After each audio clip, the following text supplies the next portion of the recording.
the network for the AV industry. What are you listening to? This is AV. This is AVNation. This is AVNation. This is AVWeek, episode 168, recorded Friday, November 7th, 2014.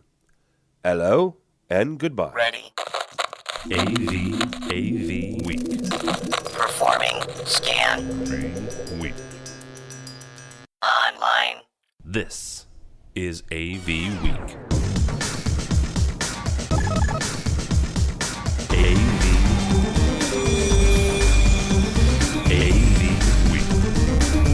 This is AV Week, your weekly wrap-up of audiovisual news and information. My name is Tim Albright. I'm your host. Good afternoon, good evening, good morning, depends on when you're listening to this. With us this week is Adrian Boyd. He's known as the underscore AV cat guy. I already screwed up your Twitter handle. But he's from AVTexture. That's good. A really good guy. How are you, sir? I'm good. How you doing? Doing well. Also Excellent. with us, she is known as AV Dawn, a marketing and AV extraordinaire. And, you know, how are you, ma'am? Very good, thank you. Good. She's from Net AV. I apologize. I've been chugging cough syrup all day, so it should be an interesting show. But I'm not the only one. Yeah. It's apparently going around. So, is that a rabbit? Unfortunately, it is a rabbit dancing with a pink elephant. That disembodied voice you hear is George Tucker, the left-hand side of my brain.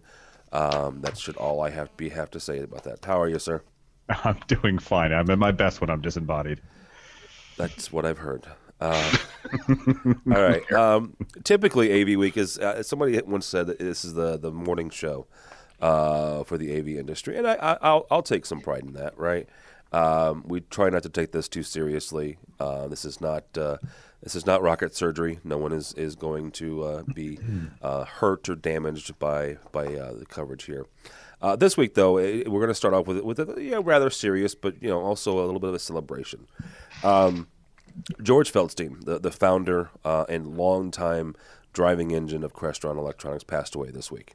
Apparently, according to the statement from Crestron, after battling brain cancer, and this is their exact quote, "It is with great sorrow that we announce the death of Crestron's chairman and founder, George Feldstein. After a brave battle with brain cancer over the past year, he passed away earlier today." This is on Wednesday. "Peacefully at his home surrounded by family. His passion and love for our industry was evident in everything that he did. His influence has left an indelible mark on all those who were fortunate enough to know him. He was truly a great man and a great leader. We will all sorely miss him, but his spirit will live on in all that he touched." I personally did not know him as well as someone on the panel here, and obviously some in life. I did have the opportunity to meet him a number of times, typically at trade shows and things of that nature. Very nice guy, very full of energy. He passed away at 73. Still, the last time I saw him at Infocom this year, still full of energy and life. So we're going to kick it around the horn and just kind of talk about what his passing means and what Mr.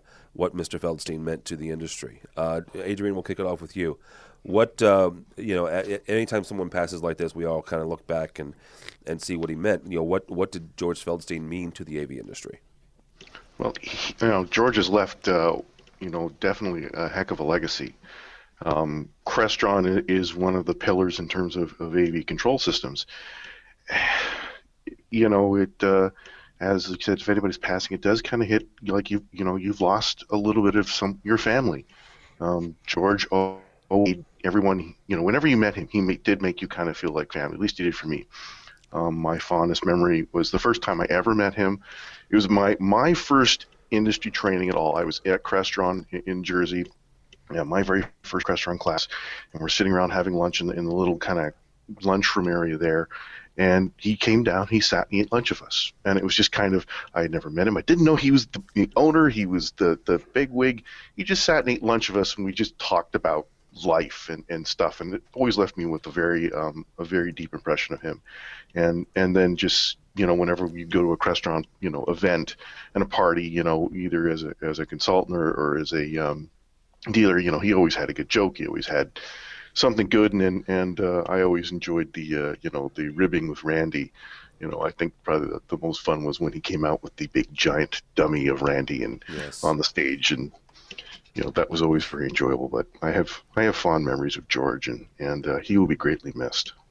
Yeah, if you've never been to a Crestron party the last few years, and I want to say, good Lord, this is probably 3 or 4 years ago. One of the things that both Randy Klein and Mr. Feldstein would do is they would introduce the evening and this, that, and the other. And a number of years ago, he brought out basically a dummy version of Randy Klein. It was quite humorous. So, Don, from your perspective, what does the passing of George Feldstein mean to the industry? Well, you can't really understate the impact that he had. I mean, he founded Crestron without a doubt. It is one of the big behemoths in the industry. It's when you talk in our industry, the big guys, without going into the flat panel or projector guys, it's always Crestron, Extron, AMX are the three names that come up most often, especially as an integrator. So the very fact that he founded it, that he's been the driving force behind it for all of these years, I mean, it just can't be understated, the impact that he's had. It's definitely a loss. And like you and Adrian said, I didn't know George personally, but the times that I met him at trade shows, he just always seemed like a ball of fun. I'm sure if you worked for him, sometimes he wasn't always a ball of fun, like any boss. But at the end of the day, when he would come to trade shows, if you were talking to him, he didn't know you. I mean, especially, when you work for a tiny integrator, you're not a big, giant Crestron house doing billions of dollars where he would know you. He always took time to talk to people if he wasn't mobbed. And he always made you smile. He always made you feel welcome. And bless him, he was just a big, goofy, fun guy, as witnessed by the willingness to make a fool of himself and his chief officers at the party every year. He just seemed like so much fun, and I'm glad I got to meet him when I did, and he'll be missed. Yeah, absolutely. Someone who did work with him for a time was our George Tucker. And here's the thing. I did not know Mr. Feldstein personally, like I said. I was very teary-eyed at the end of Mr. Tucker's piece that was on Commercial Integrator. And I'm just going to read the title of it here. And George, just give you a few minutes here. But it was called George Feldstein in a World of Pure Imagination. With some lines and references to Willy Wonka and the Chocolate Factory, the Gene Wilder version. George, just take me through and your thoughts and your thoughts on writing the piece and everything. It was a difficult piece to write, definitely. But the thing that stuck out, and having spent almost 10 years inside of Crestron HQ in New Jersey, you get a chance to speak to him every day. And even when they built the new 100,000 square foot engineering facility that we always touted, almost every day you saw him in any building on any floor at least once, asking how things were going, curious about certain things, sometimes pointing out things he didn't like, or guys were on the bench trying to figure something out for a client, and he would want to know why the wires were everywhere. But he was always innately and deeply interested in the ongoings and sometimes the machinations of the company. He happened to be lucky enough to have separation from it sometimes, where Randy Klein and then later with Dan were running parts of it that he didn't really need to oversee every day. And I think that was a great relief, especially as it grew and the years where we were putting out 20, 30, 40 different products a year. The developing and focusing on engineering was his core. But he would come by and say hello to everyone and see what was going on and make sure things were running smoothly, and was always open to questions. He didn't always like the questions, and he didn't always want to quibble about the answers, but he was that kind of guy. And the Willy Wonka thing is really true. He would be there at 2 a.m. He would be thinking up just the niftiest ideas. And Adrian mentioned the training classes. This is one of the things that always impressed me. When we were in support, and I was managing part of that phone support line in Jersey, he would come every day on that same floor into the training area. It's his company, it's lunch, he's paying for it, he's going to have lunch. Yeah. But it wasn't just that. He was sitting down and saying, who are you? What are you doing? And I'm not supposed to tell you this, but there's this really cool thing we're working on. in which you would see Randy and someone else trying to go, don't you can't, and him just going, no, it's beautiful. You got to see this thing, and it's this concept, and you always were surprised by what he would come up with. I do recall him building his house, and a bunch of us were part of it, and we were like, all right, we got to do this. He wants all this RGB type stuff. We're going to run all this, this copper.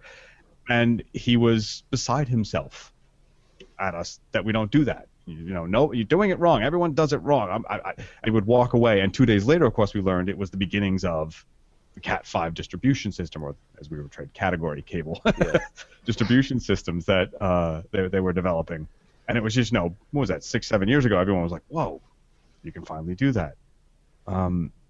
He did have his workshop, and he did not see a limitation. He was fascinated by anything technical and fascinated by anybody's perception.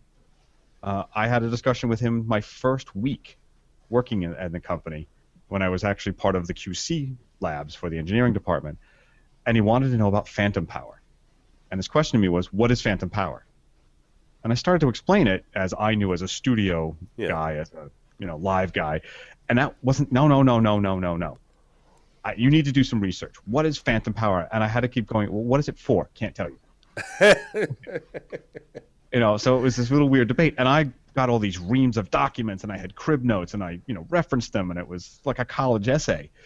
And he took one look at it and went, "This is not what I want." And he threw it aside, and he goes, "What is the voltage of phantom?" And I gave him the same answer I gave him the first day he asked me. It was 9 to 48 volts, depending on your application. I said, in the studio world, it's a little higher. In the rest of the world, if you're talking Radio Shack, it's a little lower. He goes, well, okay, we're closer. What is the one that everyone uses? And I'm like, well, I have in that document, 8 or 9 different manufacturers, and they're all over the place.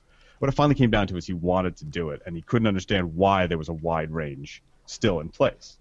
And this is the brain of George Feldstein, is that he wanted it to be a standard. As much as he broke standards, he wanted to know why are we all over the place? And that was the question I had to answer for him is, well, it developed in the 40s. Here's what happened. Here's the microphones commonly used. Here's what happens in your conference room. As I was there longer, you started to understand the nature of the questions. And like I said in the article, he would demand of you, and if he asked a question or you asked a question, he demanded that it be fully explored. Yeah. And you be ready. If you had an opinion, you'd be damn sure you're ready to defend it, because his knowledge was deep, wide, and really passionate. So I have to say that when I heard it, it was a teary moment. It was like, oh my God, it's like losing an uncle. Yeah. Well, it has to be, because you worked there for 10 years, and you've known him for 20. So. And you and I talked about this actually a couple of months ago, where after Infocom, that last line of my article where I said. He did. If you went to the Infocom party, they do a shtick every year. You see them come out and they dig each other, Randy and George, and it was based on their relationship. They're two businessmen who have sort of sometimes opposing views of how things should get done in a business. One's from an engineering perspective, one is the sales guy, and it was quite entertaining. But he did at the end do something he's never done before, which was they were leading him off, and Dan was actually helping him off, and he did break away and turn to us and say those words that, thanks. It's like... Yeah, absolutely. Let me read that line that George said. Mr. Feldstein broke away, and at the end of it, he said, thank you. You have made all my dreams come true. And I think, you don't want to read into anybody's mind, but he did battle brain cancer for the last year. Dawn, let's take this kind of a different direction. Back in May, April or May, Mr. Feldstein did make a decision and put Randy Klein and his son Dan Feldstein and some others kind of in his place, right? And he stepped away from the company, maybe realizing what was happening to him physically, setting his company up to continue on after he was gone. Is there not a danger, but I hesitate comparing him to Steve Jobs and the passing of Mr. Jobs, 3 years ago. But he is kind of like that, right? I mean, Steve was the inventor and the force behind Apple. Mr. Feldstein was the inventor and the force behind Crestron. Is there a danger here of them kind of losing their way now that Mr. Feldstein is no longer around? Well, I mean, there's always that danger, especially when you have a company that's so wrapped up in one brilliant person, whether that's Steve Jobs, whether that's Mr. Feldstein, whether that's whoever. When you have one driving force and that force isn't there anymore, there's always a possibility of drift. One thing that I did think was great, and it may have been for his own health reasons, but I think it was great that he did step aside and start giving Randy and his son more opportunity to lead the company in advance of when they needed to. Whether you're the largest corporation in the world or a tiny little mom and pop, it's really easy to forget about continuity planning. Yeah. And it's something every company needs to do. Again, from the mega corporations where they have boards and it's a little less dramatic, down to mom and pop. I mean, mom and pop integrators, and something happens to the owner, heaven forbid. And then what happens? The company falls apart, or it gets sold, or they try to make it work, but nobody has any idea what is involved. Yeah. So I kind of give him a lot of respect for not just running the company brilliantly so many years, but also knowing when to start giving that responsibility away, not away, but giving them the chance to lead directly. They'd always been part of the team. They're not going to just hand it to Dan and Randy. I mean, Randy's been there, God, how many years as his right hand man, but to give them the opportunity to lead while he was still there to say, you might want to rethink that a little, before it was too late. So I think that as long as they keep true to his vision, though, and from the sound of it, he really thought through his continuity planning. So hopefully he gave them some good direction on where his vision would be for the future. I think that they should be okay. Yeah, that was the one thing is not for nothing, but it's a big mom and pop organization, but Crestron is wholly owned by the Feldstein family. So, in our industry, very few companies aren't by federal, for real, other industry standards. I mean, I think it's only 5 companies in our entire industry don't meet federal guidelines for small businesses. Yeah. Even though they're giant, they're by federal standards small. So we're all mom and pops in our industry, and they're just one of the biggest mom and pops. And I think that with Randy and his son still there, I think that they'll continue on in his vision. All right, Adrian, same question to you. Is there danger here of Crestron losing their way now that Mr. Feldstein is gone, or did he set them up pretty well? That's a difficult question to answer because we don't know what Crestron's going to come out with technology-wise in the next few years. I think if they remain with the principles they've got and what they are as a company, I don't foresee anything happening. But you never know that there might good effective companies are forecasting and looking not just for the here and now, but they're looking 5 years, 10 years down to the future on, especially if you're a technology company. And they may see things that we're not seeing right now, and they've prepared for them. And hopefully, as Don was saying, George, made plans for some of those, happening in the future.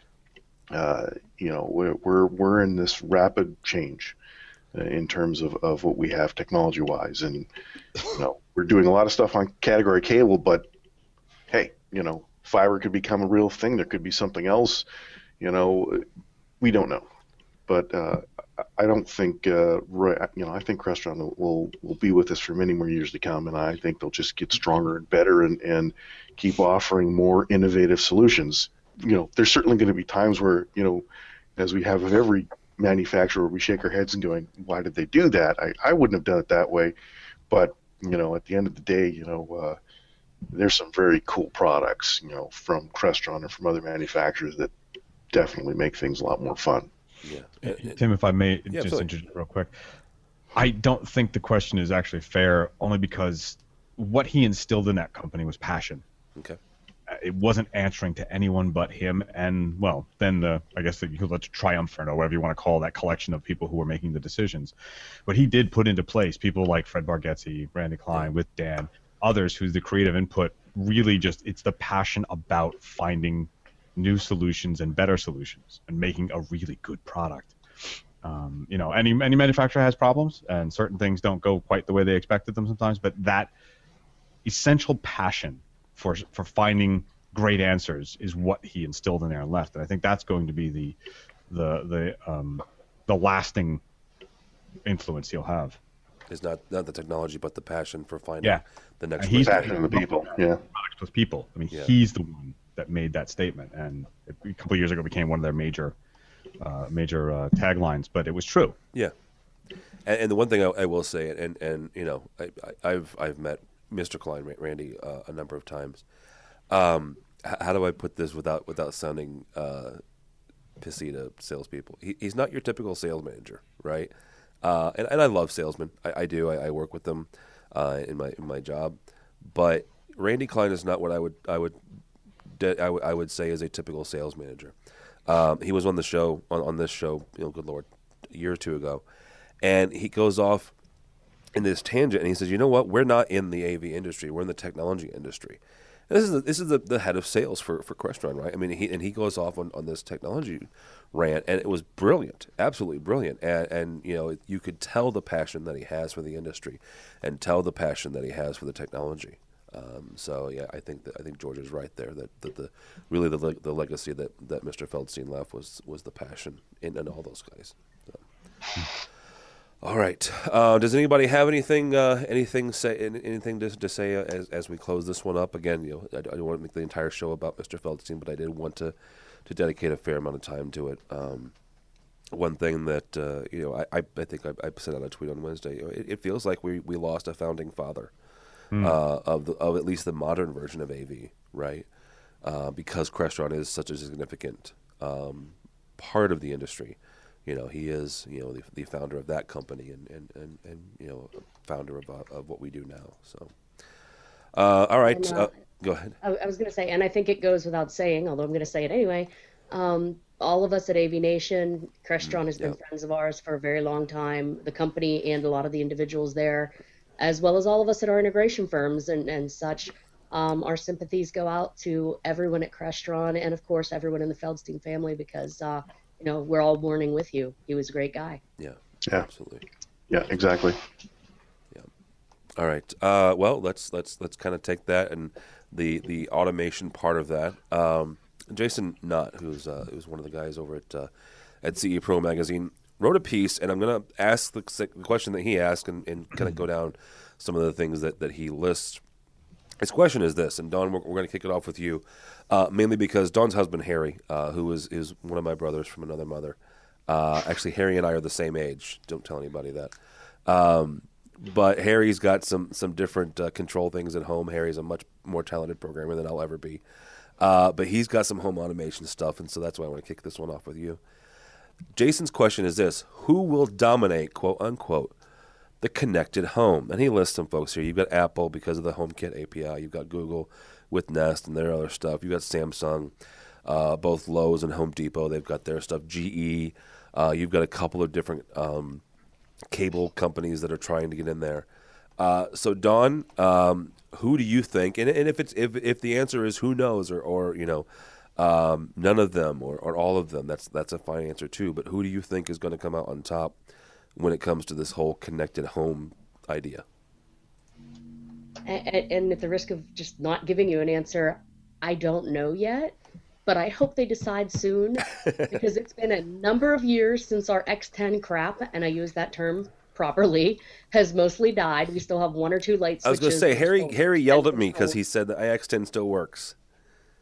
We do still have a few light switches that still work on our X10 that he has tied into one of our touch panel control systems, and so it does still function most of the time. Sometimes the timer doesn't work. Sometimes we can't use any of the new energy efficient light bulbs because they just blow up the thing. They can't handle it.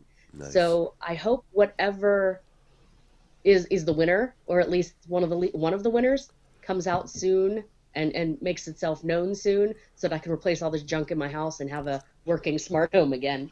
Because it was cool for a little period of time, and then quit working. So. All right. Well, we'll go from Harry and Dawn's X10 to the world's biggest X10 hater, and that's Mr. Tucker. It's true, actually. It is true. So the one thing that wasn't on that list, and I was a little disappointed, and that's Raspberry Pi. And I know Raspberry Pi is more of a DIY, but that should have been at least somewhere honorable mention or something. So George, who do you think is gonna win on this? I don't think we're in the knowledge base yet. I think there will be a consolidation in another year or two of those. Maybe 5, but I'm saying 2 years. And here's why. I think the infrastructure systems, by that I mean the cable and phone and DSL and those kind of people, will be primed to buy up companies or combine to do. AT&T has Uverse, and it's in Jersey here, but it's not where I live. That interconnected smart home, controlled home thing at that market level will be somebody who does that, whether it's Lowe's buying AT&T or them buying Lowe's, more likely, but you get my idea. Yeah. That's where the cross-pollination is, because you need to grow and to take any kind of footprint or a share. You need to have an already established user base, and that's where you make the leap. Whether you purchase that one or you have them already, that's how you make the leap. The article goes on to say that they think it's really the integrators world, and I think I kind of agree with Jason. There's a certain level, certain market that will always want that, and there's a certain level, even with the DIY guys, of saying, I don't want to open my phone and have to go to the app and get the app to open, and then it's this, and it's, it becomes annoying. You want a home that does it, whether that answer is doing your gestures or it's voice command or at least something similar. Maybe the RFID or the NFC stuff is closer to that. That'll make it a reality. But they're going to be good big players. They're going to have a say 5-6 years down the road of what is happening and how the technology advances. Certain market shares will go away, just like touchscreens kind of went away for the major players. There's your high-tech, industrial, and very expensive market that will take those custom-made ones, but everybody else is going to use an iPad or some other third-party system. So, yeah, I don't think the shakeout's yet to happen, but somebody who's going to have an install base and make it work. So it's going to be somebody like that already has an existing customer base and grasping somebody, buying them up and then grafting them onto themselves. So yeah, that makes sense. At least my opinion. Yeah, and Don also made mention of Arduino as well. I had forgotten about Arduino, which is also another DIY. And to that point, both Arduino and Raspberry Pi are wonderful things, but they really are the geek hacker's delight. They're not really incorporated in any kind of commercial, rolled out, one-and-all piece. It's sort of like saying Linux will be the next platform for all of this stuff. In a pre-done device, yes, there's a lot of products that we buy that we install that have Linux as its base. But you and I are not going out and buying a Linux platform to do this on a scale that they're looking to do. No. So they're just two fiddly bitchy, ways of doing things. That's a Tony No One or Anthony Zotti, sorry, for the DIY guys doing that, not your normal geek. No, actually, go ahead, Don. Going to George and Jason's point, though, about it being a custom integrator's world, even in a custom integrator's world, you still need some kind of gizmo, some kind of gadget to get your regular consumer, whatever, light switch, Christmas tree lights, what have you, onto the commercial integrator. I mean, Harry and I have a mostly salvage, partial eBay AMX system running our house. But we still need the X10 crap or whatever to tie in the light switches or until we can save up or find a salvage Lutron or something. Yeah. There's always going to be the need for the widget, the gadget, the dongle, the what have you, to connect those things. And I think that's where some of this stuff comes in, as long as it all speaks in a language that'll converse. It's a fair point. Yeah, that is. All right, Mr. Boyd, you got the last word on this. Who's gonna shake out on top of this? I think there's probably going to be a lot of losers more than winners until the shakeout happens. One of the big things in order for anything to be adopted, it's got to be easy. And any sort of home automation that any of us have either tried or looked at, or hacked together, there's some level of complexity. And for the average user to go, hey, I'm going to buy this and it's going to work and it's going to be seamless, everything's going to happen, until it is as easy as putting in a Blu-ray in a Blu-ray player and plugging it in. To me, I find it a frustration overall, because you look at every single one of these technologies out there and plans that it doesn't matter who it is, they've come out with something. There's always either that last little bit, it's the implementation. It looks great on paper, it does all these wonderful things, but when you get down to the metal of installing it or trying to make it work in your home, it usually doesn't work. And that's usually down to either how your home was constructed, you may not have the right wire, you could be renting. So it all needs to be as easy as it can be. I'm still waiting for somebody to jump on the CRC stuff and actually make it a backbone that they can work with. I'm still shocked that it hasn't. The CEC stuff? CEC or CRC? I keep doing that. CEC and HDMI? Yeah, one's a error checking program. Yeah, that's right. CEC is the CEC. Right. When you talk about CEC in the HDMI protocol, it's manufacturer A is implemented it one way, manufacturer B does it another way, and none of the two talk to each other. Yes, they do. When in power, that's it. Well, yeah, and that's the only command they've all agreed on. They haven't learned from MIDI. That's what MIDI is for. Or SMPTE. SMPTE. Borico's book, and I'll probably butcher his last name, HDMI Uncensored, and it goes into all the stupidity that happens in the first couple hundred milliseconds of HDMI. You're like, oh man, is this thing even going to work? And half the time it's the stupidity in it, that the voltage that a sync and a source have to see, and the variance is like nothing, and how everyone implements it. I'll throw another one at you, Adrian. It's frustrating. I'll throw another one at you. That book he wrote was about HDMI 1.0. Yes, exactly. Imagine what's going to happen at 2.0. Now that's totally. I mean, it's just going to get. And they want to do data and other things. Oh yeah, down absolutely. As well, simultaneously. We've got all kinds of bandwidth on this line, George. We can do all sorts of things. We can push power down it and launch the space shuttle. We're contemplating HDMI 3. So Yeah. It's tubes. It's just tubes. Every time Adrian said as easy as I keep waiting for him to say easy as pie. Well, what's funny is in Canada there used to be a DIY show, and the guy's catchphrase was, "It's just that easy." And it's like, oh, let's build a house. It's just that easy. Sounds like a used car salesman. No, it's not. Cold fusion. It's just that easy. Oh wow. Quote another famous Canadian DIY show guy, you need to be able to make it work. Whether you're going to tear it all down, make it work. Oh, man. Exactly. The other thing that Adrian mentioned is that we have to make it easy as plugging in a Blu-ray player. That's fine if we're talking, I'm going to try not to get in trouble here. 55 and under, maybe even 60 and under, that's fine. But God love my dad. I mean, he and his wife bought a TV 2 or 3 months ago. Really great deal. It was like Best Buy or someplace. And he had the hardest time, and I swear to you, they had an existing TV, right?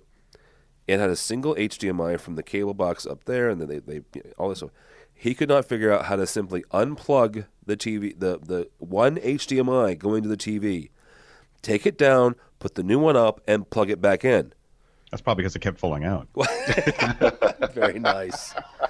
But there's an age thing here, right? There's a generational thing where, growing up, I was the one who set the clock on the VCR. Not my dad. If it was up to him and his generation, it would still be flashing 12. Right, and you're entirely right.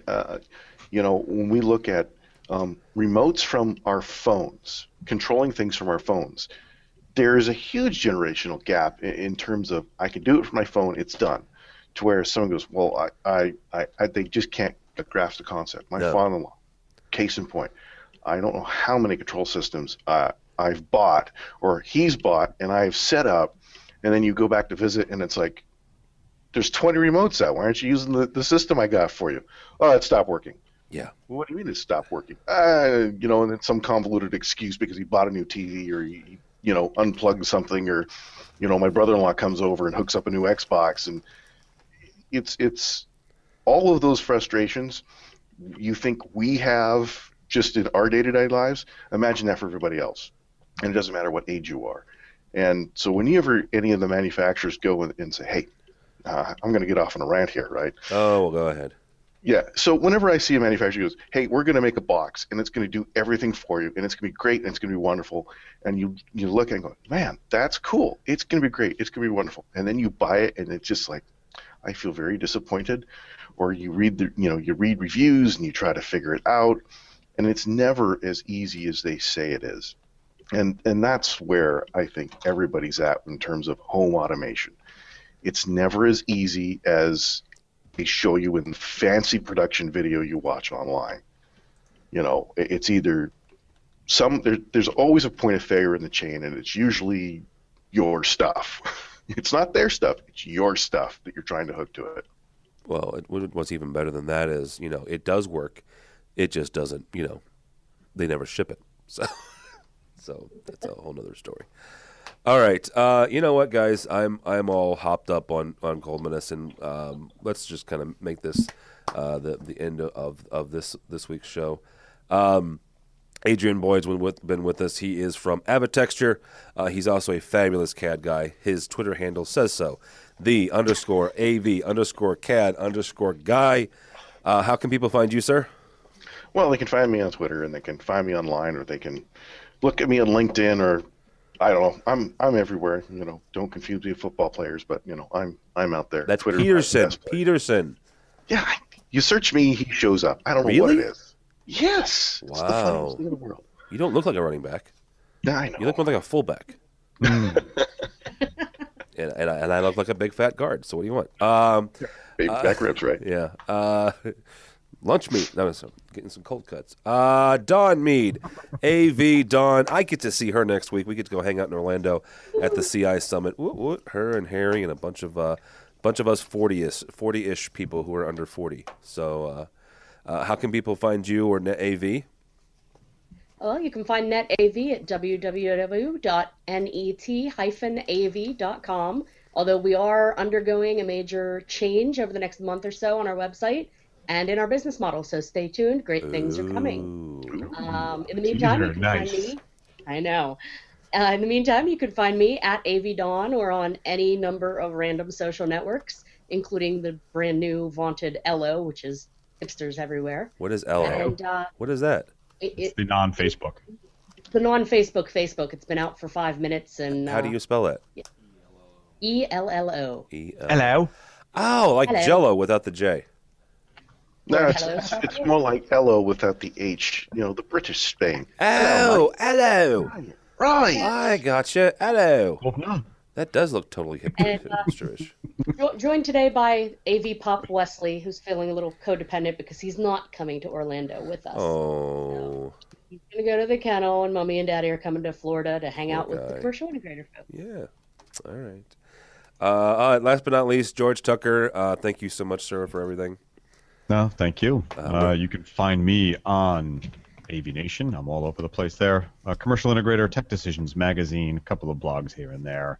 Tucker Twos on any social media, and you'll probably find me. Alrighty. It's a problem. It's not a problem. It's a good thing. Sickness. It's a good thing. Get on Ello. Ello. Someone will clear it up, and I'm just not willing to get the shots. Get on Ello. You should get on Ello. We should all get on Ello. Hello. I'm still on Friendfeed. What are you talking about? No, you're not. Because Friendfeed. Yes, I thought it got shut down when it got bought by. Was it Friendster? No, it didn't get shut down. It still goes. No, Friendster. Friendster's got what got bought by. Yeah, that's what it was. I lose track. I think I still have a Ning. Do you guys ever do Ning? N-I-N-G? Yeah. And then it started to become a pay service, and I went, bye-bye. Yeah. Yeah, Dawn can speak to that, right? It was great. You want how much? Yeah. Although the new one I'm checking out, it's called Slack. That sounds very hipsterish, too. It's like the all-in-one messaging, project documentation. Ooh. You know, set everything up, and everybody can talk, and you can send data, and also, and like, oh, this looks kind of cool. But yeah, it's the app online. It's supposed to be the new thing for business. It sounds wave-ish. I like that back when it was called Google Wave. Yeah. Exactly. Nice one. Yeah. I had a wave. That was nice. Wave. That was a good one. It sounds like an episode of this AV Social Show at this point. It does. I know, right? All right. Next week for AV Soda. Yeah, we should do that. Don't follow me, mainly because I just tweet about bears and stuff. So, especially this under week. the influence of the cough medicine, it might be fun today. It might be fun today, but this Sunday especially because the Bears take on the Packers, and God help them, they better score something.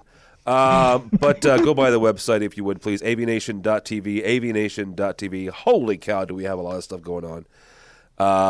since we merged and brought in the Red Band guys, they've taken the ball and ran with it purposely. Football analogy there. Nice but, segue. They did 30 blogs in 30 days for AV month. That has ended, and now they've got a stock of guest bloggers. Melissa Dillman. Holy cow, are you freaking kidding me? Melissa Dillman from Kramer was one of them. We've got a couple more coming down the pipe. Great blog by her. Check it out. Nothing to do with this is all really some really cool stuff. We've got a new guest on EdTech this month. We've got Tony Zotti's new show. We've got Phil Cordell's new show. Tons of stuff going on. Check it out. AVNation.tv. AVNation.tv. Thanks so much for listening. Thanks so much for watching. This has been AV Week.